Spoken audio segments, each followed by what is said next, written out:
ഞാൻ എന്റെ മക്കളോട് ആൺകുട്ടികളോട് പ്രത്യേകിച്ച് പറയാം, ആൺകുട്ടികളെ ഒരൊറ്റ സന്ദർഭമോ ഒരു കൂട്ടുകാരനോ ഒരു രംഗമോ മതി നമ്മുടെ ജീവിതം പൂർണ്ണമായി മാറാൻ.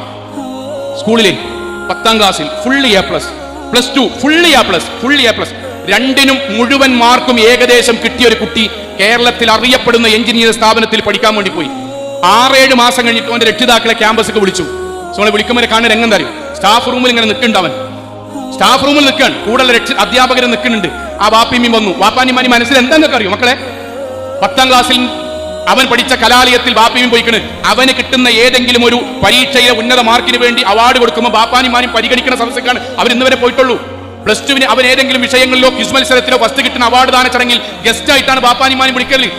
അതേ അവൻ 10ാം ക്ലാസ്സിലും +2 നല്ല മാർക്കോട് കൂടി വിജയിച്ച് എഞ്ചിനീയറിംഗ് സ്ഥാപനത്തിൽ പോയി. അവിടെ ബാപ്പാനിമാനും വിളിക്കുമ്പോൾ അവർ പ്രതീക്ഷിച്ചെന്തറിയോ? എന്റെ കുട്ടി ഇവിടെയും എവിടെയോ മികച്ചു നിന്ന് അതിന്റെ സമ്മാനം വാങ്ങാനാണെന്നാണ്. സ്റ്റാഫ് റൂമിലുണ്ട് അവൻ ഇങ്ങനെ നിൽക്കുന്നത്. കൂട്ടുകാരൻ കൊടുത്ത MDMA ഉപയോഗിച്ച് 4-14 കുട്ടികൾക്ക്, കൃത്യമായി എനിക്ക് ഓർമ്മയില്ലാത്ത 4-14 കുട്ടികൾക്ക് വിറ്റ് വരുമാനം ഉണ്ടാക്കുന്നതിനിടയിൽ പിടിച്ചിട്ട് സ്റ്റാഫ് റൂമിൽ മുഴുവൻ അധ്യാപകർക്കിടയിൽ പോലീസ് അട നിൽക്കുകയാണ്. ഞാൻ എന്റെ മക്കളോട് പറയാം, മക്കളെ ഒരൊറ്റ കാര്യം അറിയണം, ദീനുമെന്ന് വിട്ടാൽ ലഹരി. നമ്മളോട് ചെക്കന്മാർ പറയും, എടാ ആൺകുട്ടിയാണെങ്കിൽ കുറച്ച് വലിക്കണടാ, കുറച്ച് വെക്കണടാ, ഇതൊക്കെ കുറച്ച് കഴിഞ്ഞാൽ നിർത്തുവടാ, ഇതൊന്നും ഇല്ലെങ്കിൽ ലൈഫ് എന്താടാ. അറിയണം സോങ്ങളെ, പ്രവാചകന്റെ വാക്കെന്താ അറിയാം? ഞാനൊരു കഥ, റസൂൽ പറഞ്ഞൊരു കഥ പറയട്ടെ, ഇപ്പൊ പെട്ടെന്ന് മനസ്സിലാവും, ബോധ്യപ്പെടാനാണ്. കേരളത്തില് തഹജ്ജുദ് നിസ്കരിക്കണ ഉമ്മാനെ ചെരവ കൊണ്ട് സുജൂദിൽ വെച്ച് തലക്കടിച്ച് കൊന്നത് മുസ്ലിമായ കുട്ടിയാണ്. സുജൂദ് കിടക്കമ്മ, സുജൂദ് കിടക്ക, വാപ്പല്ല ഓന്, ഉമ്മയാ വളർത്തിയത്.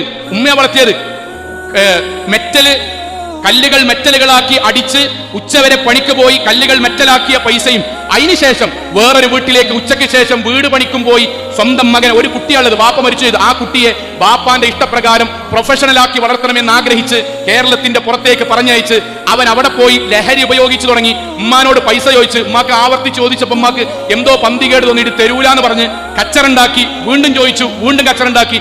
അവസാനം അവൻ ഉപയോഗിക്കുന്ന ലഹരി വീട്ടിൽ നിന്ന് ഉമ്മ കാണാതെ ഉപയോഗിച്ചിട്ട് പൈസ തരാത്തതിന്റെ വാശിക്ക് ലഹരി ബാധിച്ചവനായിരിക്കെ സിറിഞ്ചായി, സ്റ്റിക്കറായി, ആ പൊടിയായി, വെള്ളമായി, എന്താണോ ചെയ്യാൻ മിഠായി ആയി ഉപയോഗിച്ചിട്ട് ഉമ്മ സുജൂദിലേക്ക് പോകുന്നത് വരെ കാത്തുനിന്ന് ചെരവ കൊണ്ട് തലക്കടിച്ച് ബോധം തെളിഞ്ഞപ്പോഴേക്കും ഞാൻ ഉമ്മാനെ കൊന്നിക്കണ് എന്ന് പോലീസ് സ്റ്റേഷനിൽ പോയി പറയുന്ന കുട്ടിയാളുണ്ടായത് ക്ലാസ്സോ മദ്രസോ കേൾക്കാത്തോണ്ടല്ല, പുതിയ കൂട്ടുകെട്ടിലേക്ക് പോകും. അപ്പൊ എന്തുണ്ടാ പറയും, എന്താണ് കുറെ MSM, എന്തിനാ കുറെ വയല്, എന്തേ കുറെ താടി, എന്തിനാ കുറെ ഇങ്ങനെ പോസ്റ്റർ, എന്തിനാ കുറെ വയലെന്ന് ചോദിക്കാൻ കുറെ തോന്നിവാസികളായ കൂട്ടുകാരുണ്ടാവും. ആ കൂട്ടുകാരുടെ അടിയിൽ നമ്മൾ പെടും.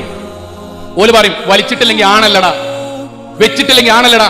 എടാ ഇവരൊക്കെ ക്ലാസ്സിൽ കണ്ട് വയസ്സന്മാരമാരി തന്താളമാരി ഓരൊക്കെ പോലെ ആകാൻ ഓല് പറഞ്ഞു. നമ്മളല്ല, ഒറ്റ കാര്യം പറഞ്ഞു, അവനാന്റെ ബാപ്പാന്റെ ഇമ്മാന്റെ എതിരെ തോന്നിയാസത്തോടുകൂടി നോക്കാതെക്കണമെങ്കിൽ ദീനുണ്ടാകണം. അത് വെന്തേക്കെന്ന് കിട്ടൂല.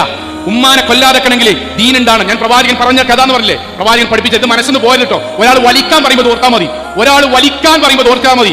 ആരെങ്കിലും അവനവന്റെ പാന്റിന്റെ കീശയിൽ ഏതെങ്കിലും ഹാൻഡ്സോ പാൻപരാഗോ മധുവോ എന്തെങ്കിലും സംഗതി ഉണ്ടെങ്കിൽ ഒഴിവാക്കണം. ഇത് ഓർക്കുക. പ്രവാചകൻ സ്വലാസം പറഞ്ഞു, ഒരു വ്യക്തി, ഒരു യുവാവ്, അവനും അവന്റെ പെങ്ങളും അവന്റെ ഉമ്മയും ഒരു മരുഭൂമിയിൽ കൂടെ അങ്ങനെ പോവുകയാണ്. മരുഭൂമിയിൽ വെച്ച് കൊള്ള സംഘം അവരെ 3 പേരെയും പിടിച്ചു. ഇവൻ യാചിച്ചു, ഇവൻ ആണാണല്ലോ, ഇവൻ യാചിച്ചു, ഞങ്ങളെ 3 പേരെയും വെറുതെ വിടണമേ. ആ കൊള്ള സംഘം പ്രവാചകൻ ഒരു ഉദാഹരണമായി കഥ പറഞ്ഞു കൊടുക്കുകയാണ്. ഉദാഹരണമായി പ്രവാചകൻ പറഞ്ഞു സല്ലല്ലാഹു അലൈഹി വസല്ലം, ആ മരുഭൂമിയിലെ കൊള്ളക്കാർ അവന്റെ മുന്നിൽ 3 ഡിമാൻഡുകൾ പറഞ്ഞു. 3 ഡിമാൻഡുകൾ. ഒന്ന് നിങ്ങളെ 3 പേരെയും അല്ലെങ്കിൽ നിന്നെ വെറുതെ വിടാം.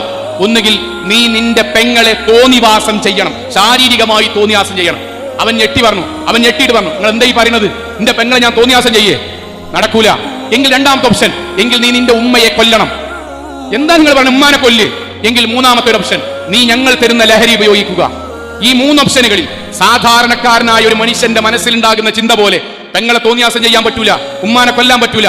പിന്നെ ആകെ ഒരു ഓപ്ഷൻ, ഞാൻ ലഹരി ഉപയോഗിക്കുക. അവർ അദ്ദേഹത്തിന് അവരുപയോഗിക്കുന്ന ശരീരത്തെ മുഴുവൻ മറപ്പിച്ച് കളയുന്ന ലഹരി കൊടുത്തു. പ്രവാചകന്റെ വാക്കെന്താണ് സല്ലല്ലാഹു അലൈഹി വസല്ലം? അത് ഉപയോഗിച്ചു. അല്പനേരം കഴിഞ്ഞപ്പം അവന്റെ മുന്നിലിരിക്കുന്ന പെങ്ങളെ സുന്ദരിയായ തോന്നിവാസത്തിന്റെ രൂപത്തിലേക്ക് തോന്നി. ലഹരിയുടെ എഫക്ട് കൊണ്ട് അവൻ സ്വന്തം പെങ്ങളെ തോന്നിയാസം ചെയ്തു. ചെയ്യുന്നതിനിടയിൽ ഉമ്മ മോനെ എന്ന് പറഞ്ഞിട്ട് അവനെ തടഞ്ഞു. ലഹരിക്കിടയിൽ തോന്നിവാസം ചെയ്യുന്നതിനിടയിൽ ഒരാൾ വന്ന് തടയുന്നതേ അവൻ ഓർമ്മയുള്ള ഉമ്മയാന്ന് ബോധമല്ല. അവന്റെ ബലിഷ്ഠമായ കൈകൊണ്ട് തടയുന്ന ഉമ്മയുടെ കഴുത്ത് കയറി പിടിച്ചു.